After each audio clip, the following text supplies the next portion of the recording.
यहाँ थोड़ा सा एक उदाहरण देते हैं।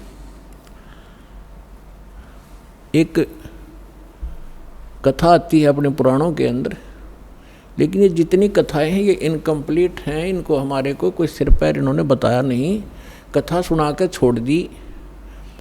एक गरुड़ और कागभूषण की कथा आती है। एक दिन गरुड़ जी और कागभूषण जी दोनों इकट्ठे हो गए। गरुड़ भगवान विष्णु का वाहन है और कागभूषण बहुत अच्छे जो है भक्त हैं। उनका ऊपर से मुंह कौवे का है, शेष शरीर जो है बॉडी देवता जैसी है, मनुष्य दृश्य है। और गरुड़ जी की भी यही दशा है।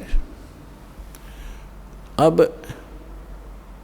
एक दिन गरुड़ जी ने पूछा कि हे कागभूषण, आपके पास बैठकर मुझे बहुत शांति होती है और आप बहुत अच्छे भक्त हो, आपको ये सारी व्यवस्था कैसे प्राप्त हुई?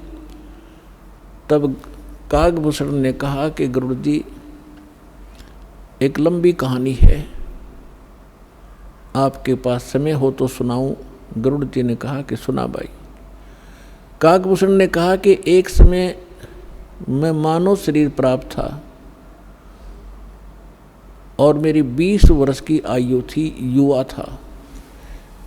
एक भयंकर अकाल गिरा उस क्षेत्र में जहाँ हमारा परिवार रहता था। मेरा पूरा परिवार नष्ट हो गया भूख के कारण। टक्कर मार मार कर भाई बहन और माता पिता मर गए। मैं युवा था, शक्ति मेरे में ज़्यादा थी उनसे। मैं कई दिन रोज तक भूख सहन करके जीवित रहा। उस क्षेत्र को छोड़कर मैं दूसरे स्थान पर चला गया जहाँ अकाल नहीं था। वहाँ पेट भर अन्न खाया, लेकिन हृदय में एक ऐसी चोट लग गई कि ये क्या क्या जीवन है यहाँ का। कल तक हम भाई बहन माता पिता के साथ बड़े प्यार से खेल रहे थे, रह रहे थे, एक दूसरे से बगैर एक पल भी दूर नहीं हो सकते थे। और आज ना माँ रही, ना बाप रहा, ना बहन रही, ना भाई रहे। इसने मुझे इतना तोड़ दिया कि अब कुछ सूझ नहीं रहा था। इतने में क्या सुना कि एक मंदिर से आवाज़ आई, भगवान की चर्चा हो रही थी। वहाँ गया तो मंदिर के अंदर एक शिव का पुजारी एक ब्राह्मण कथा कर रहा था। मैं पीछे बैठ गया जाकर। कथा के उपरांत सभी श्रोता चले गए, मैं वहीं बैठा रहा। ब्राह्मण ने पूछा, बेटा क्या बात है, कहाँ से आए हो, कौन हो? तब मैंने अपनी दुख भरी कहानी ब्राह्मण को बताई। पंडित बड़ा दयालु था, मुझे सीने से लगाया और कहा, बेटा यहाँ तो दुखों के पहाड़ ऐसे ही टूटते रहेंगे, आप भक्ति किया करो, भक्ति करो बेटा, भक्ति से भगवान सहारा देता है और मोक्ष हो जाता है। तेरा कुछ नहीं है तो आप यहाँ मंदिर में रहो मेरे साथ। तो वो मंदिर में रहने लगा। अब दास जो आपको स्पष्ट करना चाह रहा है कि 2 प्रकार से मानव शरीर प्राप्त होता है। एक तो टर्न वाइज, 83 लाख योनियाँ भोग कर गधे कुत्ते सुअर सब आकर के मनुष्य शरीर मिलता है। दूसरा मिलता है पुण्य कर्मों से लगातार कई भी मनुष्य जीवन हो जाते हैं कंटिन्यू। तो कागभूषण का जो जन्म था वो टर्न वाइज था उसका, वो पिछले जन्म में मनुष्य नहीं था। वो बता रहा है कि मैं इतना दुष्ट था, 6 महीने तक मैंने उस महापुरुष की संगत की, ब्राह्मण की, और इसी कथा सुनाया करता था। और कथा सुना के यूँ कहा करता, बेटा दीक्षा ले ले, भगवान की भक्ति से मोक्ष होगा। तो मैं टाल मटोल कर जाता था, फिर देखूंगा महाराज, क्योंकि परमात्मा की वाणी माता है, तुलसी पिछले पाप से हरि चर्चा ना भावे, जैसे जबर के बेग से भूख विदा हो जाए। जैसे किसी को बुखार हो गया हो, मलेरिया हो, तो उसको चाहे मनुखा दाख, किशमिश, हलवा, पूरी, खीर, कितना स्वादिष्ट भोजन दे दीजिए, वो जीभ रखते कहता कड़वा कड़वा लगता है, मुझे अच्छा नहीं लगता। अब ना वो मनुखा कड़वी है, ना हलवा और खीर कड़वी है। उस बुखार ने उसकी व्यवस्था शरीर की इसी बना दी कि उसको स्वादिष्ट वस्तु भी कड़वी महसूस हो रही है। अब वो उनको नहीं खा सकता, चाहे कितनी कोशिश कर लो, जीभ रखते ही थूक देता है, उसके बस की बात नहीं। अब उसके लिए ट्रीटमेंट क्या है, उसका विकल्प क्या है कि उसने कड़वी गोली खानी पड़ेगी ना चाहते हुए भी, और फिर वो व्यवस्था ठीक होगी। तो इसी प्रकार उसकी मजबूरी होगी वहाँ रहने की, उस कागभूषण की, और कोई सहारा नहीं था, कहीं रोटी नहीं थी, वहाँ रोटियाँ मिल रही थी, वो रहता रहा उस संत के साथ, लेकिन उसके अंदर वो भगवान की जो मनुखा दाक्षु आवा नहीं थी। 6 महीने तक उसने संगत करी, जब जाके एक दिन उसने दीक्षा ली। अब काल का इतना भयंकर जाल है कि ब्राह्मण वृद्ध हो गए, वो युवा थे। जो कथा गुरुजी सुनाया करते 6 महीने में 1 वर्ष में उसको वो याद होगी। उनकी अब्सेंस में वो कथा सुनाने लग गया, तो जितने भी श्रोता आते थे वो उसकी प्रशंसा करते थे कि वाह भाई वाह, कमाल कर दिया, आप तो पंडित जी से भी अच्छी तरह से कथा सुनाते हो, आपकी तो आवाज़ भी बड़ी सुरीली है। अब वो बताता है, इससे पुण्यात्मा आपको माइनस पॉइंट, जो फाउल पॉइंट हैं आपके भक्ति के, ये भी जानकारी होगी, हम कहाँ मार खाते रहे। अब उसमें अभिमान हो गया, प्रशंसा का पात्र बन गया, हवा भर गई उसके अंदर। और हम यहाँ दुखी होते हैं, कहते राज तजना सहज है, सहज तरिया का ने, और मान बढ़ाई ईर्षा दुर्लभ तजनाई। अब उसको मान बढ़ाई का रोग लग गया। एक दिन गुरुजी आए अपना पूजा पाठ करने के लिए, अपने घर से आते थे, उसको मंदिर में इंचार्ज बना दिया था, और वो बैठा था अपने प्रशंसकों के पास। 20-30 भगत बैठे थे, भगतमती बैठी थी, वो चर्चा सुनावा था। गुरुजी आगे, और वो जो भगत थे वो सारे उसके प्रशंसक हो गए।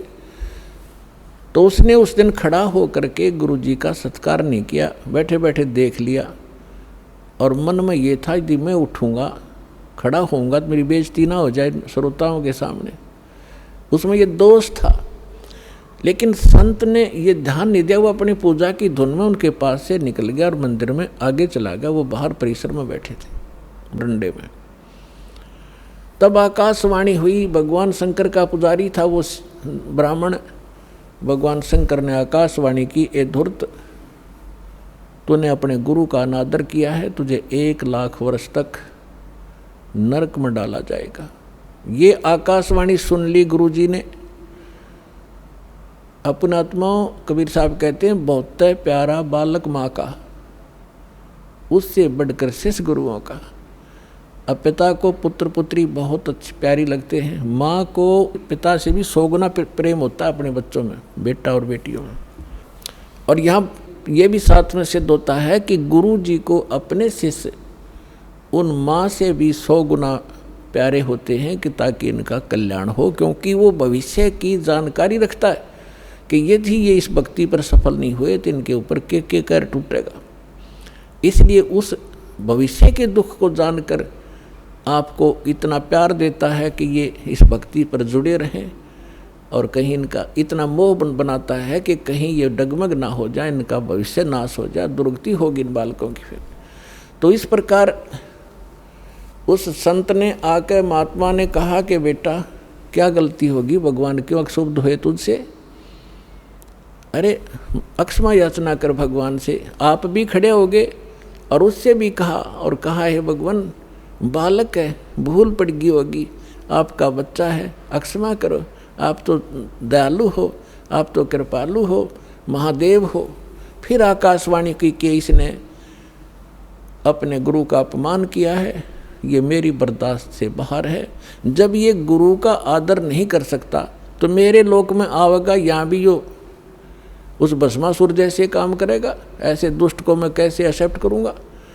तो जैसा आज ये गुरु के प्रति इसका व्यवहार है, ऐसा ही मेरे प्रति होगा। पुण्यात्मा परमात्मा कहते हैं गुरु मानुष कर जानते ते नर कहिए अंध और होवे दुखी संसार में आग गई यम के फंद। परमात्मा आपकी ट्रायल लेता है कि ये थी इस दास के स्थान पर मैं होता तो ये सामने वाला मेरे साथ जैसा आज इसके साथ व्यवहार कर रहा है ऐसा ही मेरे साथ करता। इस प्रकार आप जी को इन सत्संगों के माध्यम से वो भक्ति नाशक पॉइंटों से भी आगाह कराया जाता है कि जिस कारण से आपकी भक्ति इन कारणों से नष्ट होती है। फिर भी उन्होंने बार बार प्रार्थना करने से शंकर भगवान ने कहा कि जो मेरे मुख से वचन निकल गया अब ये वापस नहीं हो सकता। इतना अवश्य कर दूंगा तेरे गुरु जी की प्रार्थना पर कि उस नरक के अंदर तुझे यम के दूत दुखी नहीं करेंगे। रहना पड़ेगा 1 लाख वर्ष तक नरक में ही, उसको मैं बाहर नहीं कर सकता। अब यहाँ परमात्मा कहते हैं मासा घटे ना तिल बध है विद ना लिखे जो लेख और सच्चा सतगुरु मेट कर ऊपर मारते मेघ। तो ये भगवान केवल उतना ही कर सकते हैं, इससे वो कम और ज़्यादा नहीं कर सकते। जो उनकी किसी भी 3 ताप के कारण या प्रारब्ध के कारण जो भी उनको सुख या दुख है उतना ही मिलेगा। अब जैसे किसी मंत्री का मित्र हो कोई, उसकी सज़ा हो जाती है तो वो मंत्री उस सज़ा से मुक्त नहीं करा सकता, उसको जेल में तो रहना पड़ेगा। लेकिन उस मंत्री के प्रभाव से वहाँ के जेलर और कर्मचारी उसको कष्ट कति नहीं देंगे, ये अंडरस्टूड है। लेकिन रहना पड़ेगा जेल में ही। इस प्रकार कागभूषण बता रहे हैं कि मैं ऐसा नालायक था कि उससे पहले के आज मुझे पिछली इतिहास नज़र आता है, क्योंकि मैं भक्ति पर हूँ। मैंने असंख्य जन्म खो दिए थे, जो टर्न वाइज मुझे असंख्यों जन्म मनुष्य के मिले, लेकिन भक्ति मैंने किसी भी जन्म में बीज नहीं बोया भक्ति का। और उस जन्म में मेरा भक्ति का बीज बो गया, और वो बीज बोने का, भक्ति का बीज पड़ने का कारण मेरे परिवार का नाश होना था। अगर वो परिवार नाश ना होता, वो परिवार के वो तो अक्षेत्र ही नाश हो गया था, तो वो मेरे लिए वरदान सिद्ध हो गया। आज मुझे महसूस हो रहा है वो कष्ट ना आता तो मैं उस जन्म में भी भक्ति नहीं करता, इतना नीच था। अब कागभूषण कहता है उसके बाद मेरा 1 लाख वर्ष के बाद फिर पुनः जन्म हुआ। भक्ति की कसक मेरे अंदर फिर भी बनी रही। मैंने एक लोमस ऋषि के साथ वाद विवाद कर दिया भक्ति के ऊपर। उसने श्राप दे दिया, रे चंडाल, तेरा चंडाल के घर जन्म होगा, काग चंडाल के। तो कहता है कि मेरे मन, जब गुरुजी ने मुझे ऐसा क्रोध से वचन बोला, मेरे को क्रोध नहीं हुआ। मैं समझ गया कि बात बिगड़ गई। मेरे मन में क्रोध नहीं आया, ना दुख हुआ। मुझे एहसास हुआ कि मेरे से भारी गलती बन गई। तो मैंने उनके तरफ करबद्ध होकर के हाथ जोड़ के ऐसे मायूस सा बनकर कहा कि हे ऋषि जी, जन्म तो दास को कहीं दे देना, पर एक वरदान भी दे दो कि मेरी भक्ति भूल ना पड़े। तो उसने कहा भाई ठीक है, तेरा जन्म तो होगा चंडाल का, लेकिन ये आशीर्वाद दे देता हूँ कि तेरा याद बनी रहेगी भगवान की। तो फिर काग चंड के घर ये जिसका जन्म हुआ, पूरा इतिहास बता रखा है परमात्मा ने अपने सूक्ष्म वेद में। ब्रह्मा जी का वाहन है हंस, उसकी हंसनी को ब्रह्मा जी की पत्नी सावित्री उसको गर्भ धारण कराने के लिए काग चंड के घर ले गई। उनके संयोग से फिर कागभूषण का जन्म हुआ। ऊपर से मुंह काग का है, नीचे शरीर देवताओं जैसा है। फिर ये कहता है कि गरुड़ जी उसके बाद जो नेक्स्ट जन्म मेरा चंडाल के घर हुआ कागभूषण नाम से, उस जीवन में मेरे भक्ति की जबरदस्त कसक बनी रही। मैं घूम रहा था, भटक रहा था, गुरु भी बना रखे थे, ऋषियों के पास भी गया था और भक्ति भी कर रहा था। उसी दौरान मुझे एक जोगजीत नाम के महापुरुष मिले। उन्होंने मुझे सतलोक और सचखंड और बहुत आगे की जानकारी दी, और उन्होंने मुझे एक ऐसा मंत्र दे रखा है, उसका जाप करता हूँ और मेरी बहुत लंबी उम्र उन्होंने बख्श दी है। तो पुण्यात्माओं, वो जोगजीत कौन थे? ये वो परमात्मा है कबीर साहब, हमारे परम पुरुष। ये भिन्न भिन्न रूप बना के भिन्न भिन्न नामों से यहाँ आते हैं और अच्छी आत्माओं को मिलते हैं, उनको भक्ति से युक्त करते हैं। तो जो प्रसंग चल रहा था कि जैसे आप पूर्व जन्म के पुण्यकर्मी प्राणी हो, उनको मनुष्य जीवन मिला है, तो वो आज भी भक्ति की कसक आप में विद्यमान है, आप भटक रहे हो। और कुछ ऐसे व्यक्ति हैं एक ही घर में, एक तो इस ज्ञान को सुनते ही भाग लेता है और दूसरे को समझाने की चेष्टा करते हैं तो भी वो नहीं मानते हैं, विरोध करते हैं। तने देवी देवता छोड़ दिए, तने बैठा बैठा दिया है, देवता रुष्ट हो जाएंगे, ये हो जाएगा, नुकसान हो जाएगा, या वो भक्ति करते ही नहीं है। तो इसका कारण बताया परमात्मा ने। कबीर साहब कहते हैं, सठ दल दोनों दीन का, दिल में दोष न धार, सतगुरु का कोई एक है, यू काल का सब संसार। जैसे कोयल जो होती है, ये कोयल अपना अलग से घोंसला बना कर अंडे नहीं पैदा करती, क्योंकि अलग से वो अंडे देती है तो कौवे उसको खा जाते अंडों को। वो ऐसे सूझबूझ से अपना काम निकालती है। जो मादा काग कौवी कहीं अंडे उत्पन्न कर देती है, उस ताक में रहती है, और जब वो कभी बाहर जाती है अपना आहार करने के लिए, चुग्गा चुगने के लिए, तो पीछे से उसी के घोंसले में अंडे उत्पन्न कर देती है। अब वो कौवी वापस आती है तो वो 2 के स्थान पर 4 अंडे पाती है, लेकिन वो समझ नहीं पाती है तेरा कौन सा है, दूसरा कौन सा है। तो उन सभी को वो उसको परिवरिश कर देती है, उनसे बच्चे निकाल देती है और उनमें उसका अपना सा मोह हो जाता है। और वो कोयल सामने देखती रहती है, उनके आसपास रहती है कि कब ये बच्चे उड़ने योग्य हों और फिर इनको मैं साथ ले जाऊं। जब वो देख लेती है कि ये बच्चे कुछ दूर तक उड़कर वापस आने लगे हैं, तब दूर वृक्ष पर बैठ के अपनी बोली बोलती है, कुहू कुहू की। जो कोयल के बच्चे होते हैं वो उस आवाज़ से प्रभावित होते हैं और ऐसे चारों तरफ देखते हैं, उस आवाज़ के साथ वो खींचे चले जाते हैं। और जो काग वाले होते हैं उनका असर भी नहीं होता, वो अपने बैठे ऐसे ही, वो उड़कर चल पड़े कोयल वाले, काग वाले वहीं रह गए। अब कौवी दौड़ती है, उड़ती है पीछे पीछे उनके साथ कि मेरे बच्चे गए, तो कोयल और दूर चली जाती है, कुहू कुहू करती हुई उड़ती हुई, तो बहुत दूर निकल जाती है। कौवी वापस आ जाती है कि कहीं पीछे ये बच्चे तो गए सो गए, कहीं पीछे वालों को हानि ना हो जाए, उनको छोड़कर वह वापस आ जाती है। तो कोयल वाले बच्चे अपनी माँ की बोली पहचान कर उसके साथ चले जाते हैं और काग वाले वहीं रह जाते हैं। घर घर के अंदर आज ऐसी स्थिति हो चुकी है। जो परमात्मा के पूर्व जन्म के संस्कारी हंस हैं, परमात्मा की इस बोली को, कोयल की बोली को सुनते ही फड़क गए और भाग लिए सतलोक आश्रम की ओर।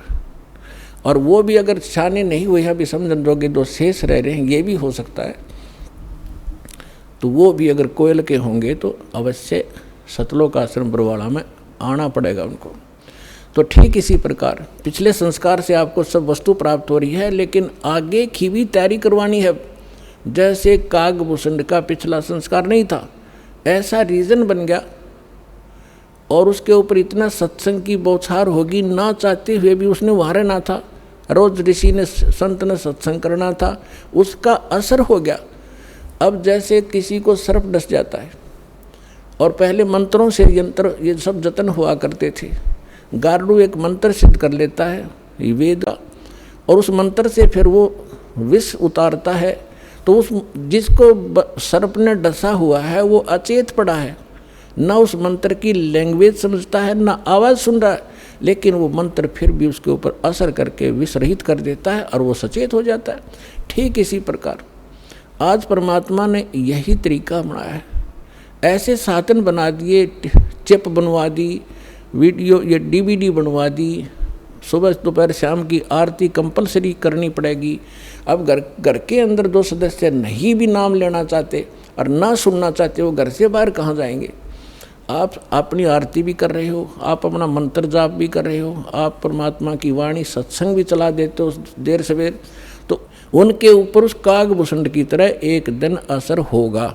और वो भी या राम नाम की कलम उनका भी चढ़ जाएगी एक दिन, और उनका पार होगा, क्योंकि भगवान का वचन है।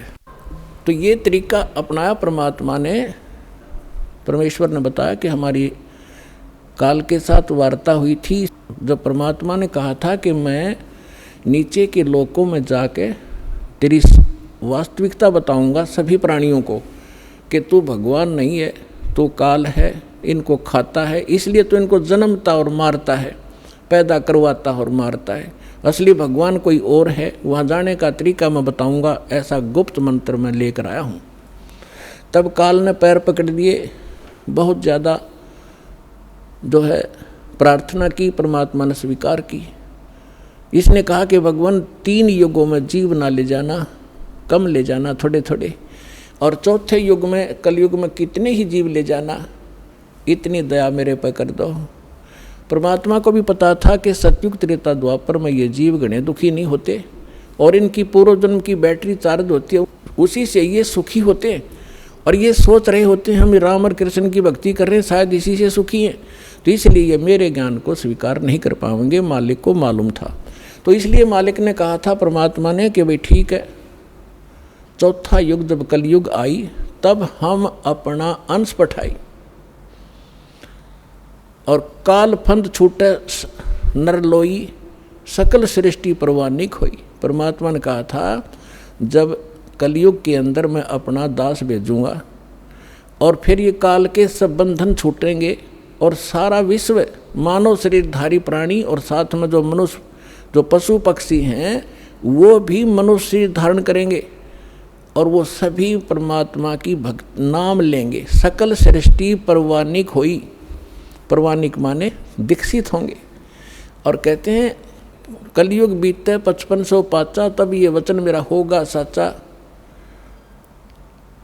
और कलयुग बीत जावे जब एता, सकल यानी सभी प्राणी परम पुरुष पद चेता।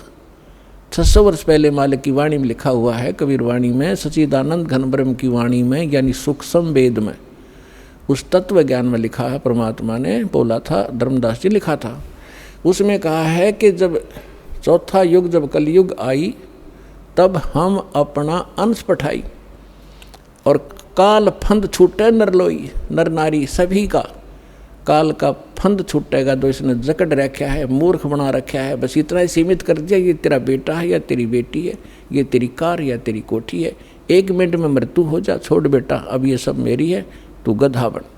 तो यह भूल या हमारे साथ इसने धोखा कर रखा था, इस ज्ञान से अब हमें खूब समझ में आएगा, और हमारे बच्चे भी सुरक्षित रहेंगे, हम भक्ति करेंगे। परमात्मा की शरण में आने से हमारे प्रारब्ध के जो पाप आने हैं, मृत्यु होने या काल मृत्यु या कोई अन्य अंग भंग होना है, वो नहीं होगा। अगर आप नियमित रहोगे, सच्चा विश्वास के साथ ही सद्भक्ति करोगे, तो वो दुख टलेंगे, आपके बच्चे आखिर तक आपके साथ रहेंगे जब तक, और वो भी मुक्त होंगे और आप भी होंगे, यदि सारे भक्ति पर लग जाओगे। तो परमात्मा ने कहा था कि सकल सृष्टि परवानिक होई, काल फंद छूटे नरलोई, काल का जो बंधन है कर्मों से बांध रखा इसने, और ये सब छूटेगा और सारी सृष्टि उपदेशी होगी। कलयुग बीतते 5500 पाचा, धर्मदास जी से कहा था कि कलयुग बीतते 5500 पाचा, तब ये वचन मेरा होगा सच्चा।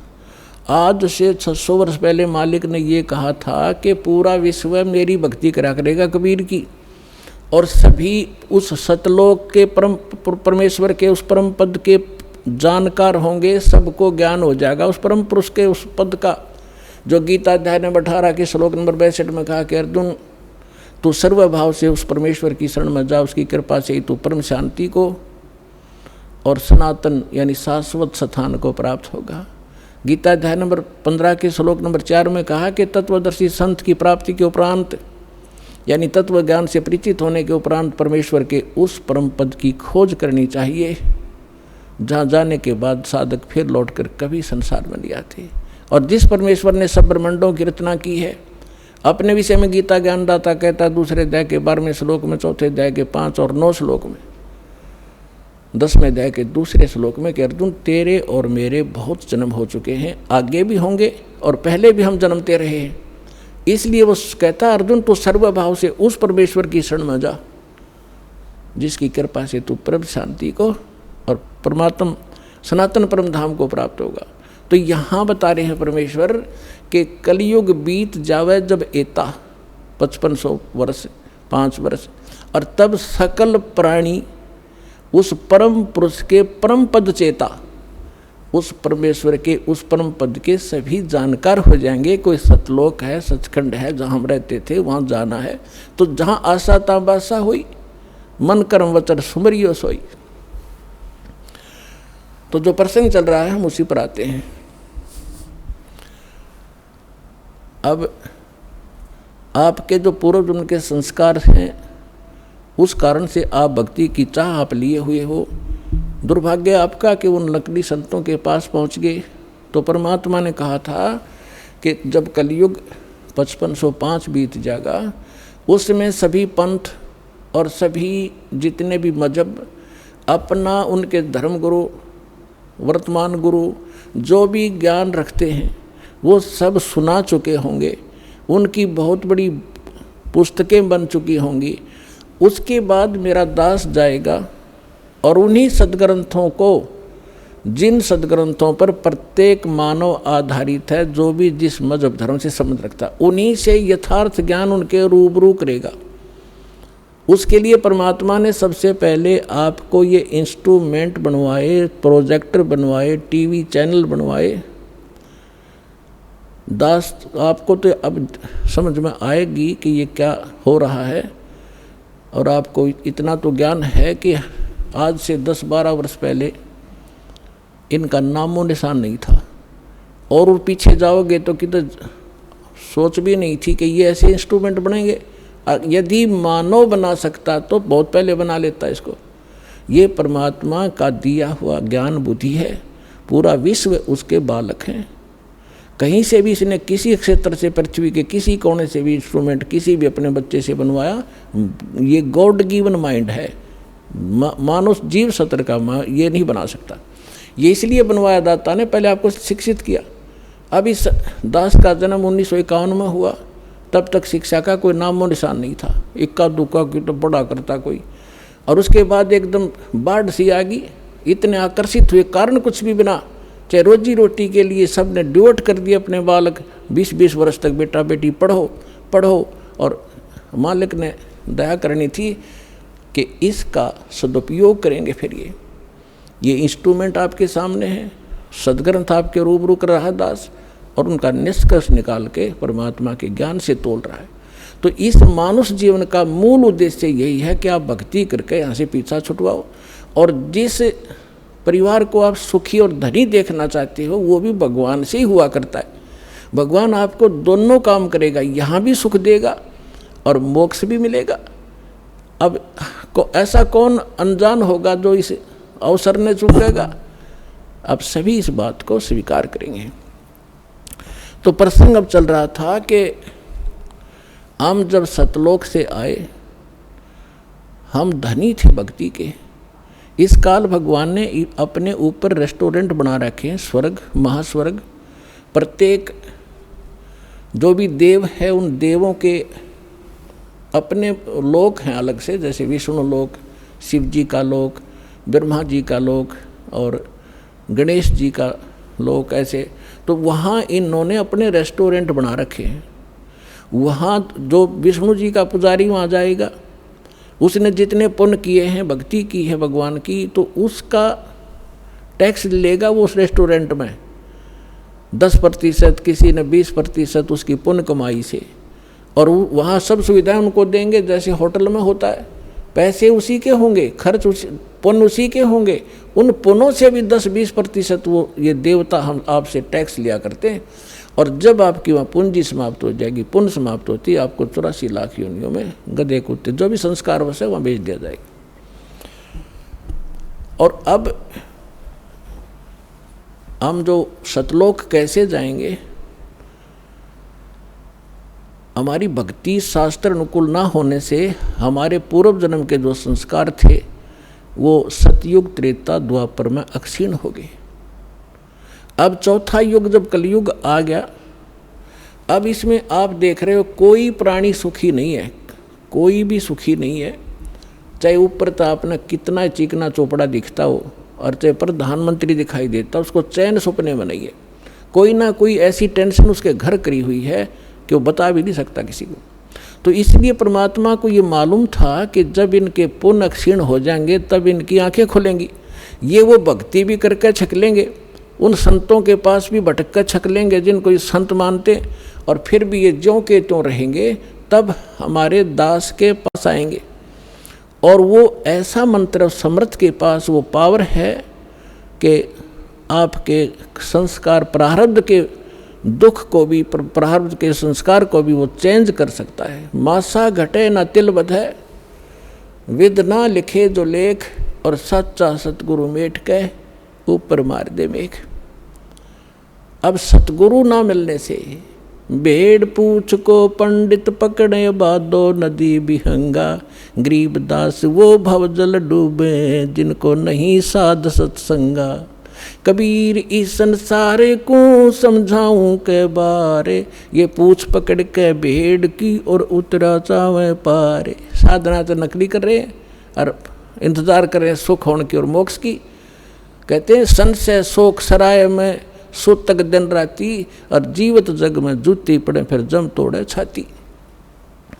सत्साधना ना करने से हमेशा आपके संशय और शोक, ये दुख सदा बने रहेंगे, और जीवित जग में जूती पड़े यहाँ नरे कष्ट भोगोगे, और फिर जम तोड़े छाती, यम के दूत आगे फिर बहुत दुखी करेंगे जो सत साधना नहीं कर रहे। तो यहाँ क्या बताते हैं परमात्मा, फिर अब जो साधना आप कर रहे थे वो शास्त्र विरुद्ध थी, और जिन भगवानों पर आप सीमित थे वो भगवान कंप्लीट नहीं थे, वो स्वयं नाशवान है, उनकी जन्म मृत्यु होती है। लेकिन सतगुरु मिलने से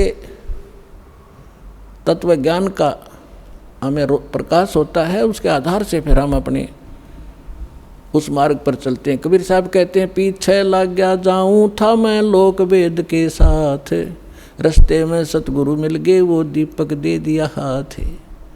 लोक वेद दंत कथा जैसा सुना सुनाए ज्ञान से हम साधना कर रहे थे, उसी के आधार से हम चल रहे थे।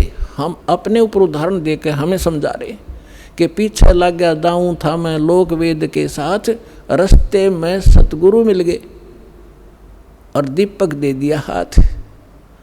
ये तत्व ज्ञान रूपी टॉर्च दे दी, लालटेन दे दी।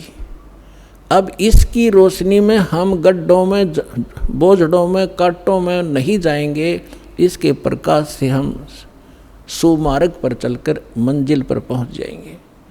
अब हम आते हैं जो आज प्रसंग शुरू किया था कि हम यहाँ किस लिए जन्मे हैं, हमारा उद्देश्य क्या है, हम क्यों जन्म मर रहे हैं। हम अपने बच्चों के लिए, अपनी संपत्ति के संग्रह करने के लिए सारा जीवन न्यौछावर कर देते हैं, और हमारे सामने या तो कोई बच्चे की मृत्यु हो जाती है या स्वयं ही हम चले जाते हैं। तो उस समय हमारी बुद्धि काम करने योग्य नहीं रहती, केवल हाहाकार, रोना पीटना, अब क्या होगा, बच्चों का क्या होगा, कहाँ जाऊँगा, तो इतनी सी बात समाई रह जाती है। तो यहाँ परमात्मा हमें याद दिलाते हैं कि अब आपको एक विकल्प दिया जा रहा है कि आप ये साधना करो जो शास्त्र अनुकूल है, और शास्त्र अनुकूल साधना इस दास के अतिरिक्त इस विश्व में नहीं है। कुछ दिनों में बुद्धिमान हो, आपके रूबरू सारा ज्ञान होगा। उन महापुरुषों का भी दास दिखाता है, साथ के साथ ये मंत्र बताते हैं, ये मंत्र बताते हैं, ये ज्ञान सुनाते हैं, और ये वास्तविक ज्ञान है, ये वास्तविक मंत्र है, ये हमारे सद्ग्रंथ प्रमाणित करते हैं। और ये उन्हीं महापुरुषों ने इन मंत्रों का जाप किया जिनको आप मोक्ष प्राप्त मानते हैं, उनके इतिहास से आपके रूबरू किया जाता है, जिससे एक इस उलझे हुए गुत्थी को समझाने के लिए एक पॉइंट के ऊपर ढेर सारे प्रमाण आपको दिखाने पड़ते हैं। जब पिछला रंग हटता है और तब जाके ये ज्ञान ग्रहण होता है। तो जो प्रसंग चल रहा है कि जैसे कई भक्त कह देते हैं कि आपके जैसे कबीरपंथियों से हमारे भक्त मिलते हैं, या राधा स्वामी वालों से, धन धन सतगुरु वालों से, ये ही ज़्यादा भगवान उस सतलोक का ठेका ले रहे हैं कबीरपंथी। और ये वो नकली कबीरपंथी। कबीरपंथी हो तो फिर तो बात खत्म हो जाती। पंथ माने मार्ग, वे जो भगवान ने रास्ता बताया कबीर साहब ने, वो कबीर पंथ है, वो कबीर के जी के द्वारा दिया गया मार्ग है, वो कहते हैं कबीरपंथी। अब जैसे यहाँ हिसार से जा रहे हैं इस सिरसा की ओर और कह रहे हैं हम दिल्ली की ओर जा रहे हैं, हमें दिल्ली जाना है, हम दिल्ली पंथी हैं, तो उनको कौन समझावे? जा रहे हो सिरसा की ओर और कह रहे हो हम दिल्ली जा रहे हैं, तो कहते हैं कबीरपंथी और जा रहे हैं काल के पंथ पर। तो वो परमात्मा वाला ज्ञान नहीं और वो सत भक्ति नहीं, तो वो कबीरपंथी नहीं है। वैसे अब इनका छाप लगी कबीरपंथ की, जो कहना पड़ा है उनको समझाने के लिए कि वो व्यक्ति हैं जो गलत साधना करें।